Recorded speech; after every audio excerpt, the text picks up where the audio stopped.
the normalization. There are different talks about that and different approach. The normalization, it means it used, when the peace process started, they started to use the normalization concept, and especially it started to use after Camp David agreement with Egypt.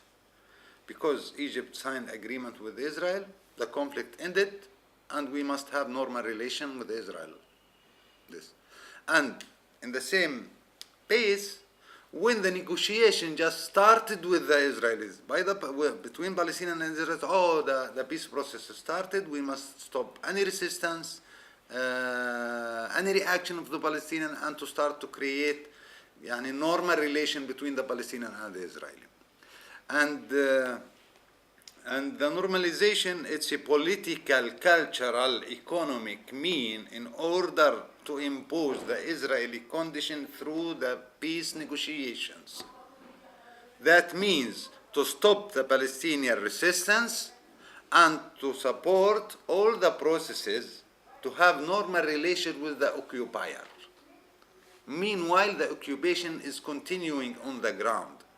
We haven't the right to say, to struggle, to use any form of struggle against the occupier. Meanwhile, they are building the settlements in our land, confiscating our lands, putting more checkpoints, uprooting our trees, killing our leaderships and cadres, arresting thousands of the Palestinian people. We haven't the power, because we have peace process and we must have normal relation with Israel.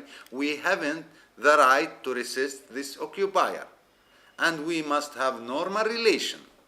That's mean the normalization is a political mean in order to make the facts on the ground, which created by Israel through its long-term occupation, as a normal facts on the ground.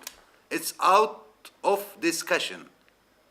And in this regard, it's very important to distinguish between two things, the normalization and the joint struggle. The joint struggle, it's based on a very clear political principles, which included Palestinian, Israeli, Jewish, Arabs, to fight, to struggle, to fight in a political way, to fight in a cultural way, to struggle together based on we can live in this land together. But now the equation on the ground there is the occupier and the people under occupation.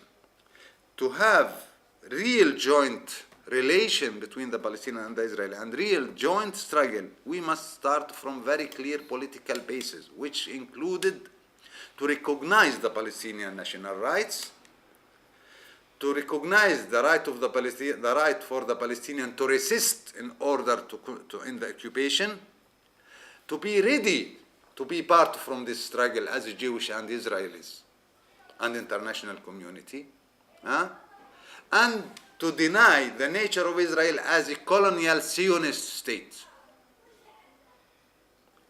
And I think it's a time to ask the question for the EU policy makers all over the world. All the time you are talking about peace, you are spending billions of euros for peace, you are building huge nets, and you are creating hundreds of projects under the peace title, and after 20 years, why you are failing to have this peace? Why you are wasting our money, wasting our moral as European people? Meanwhile, in the ground, the situation is more worse.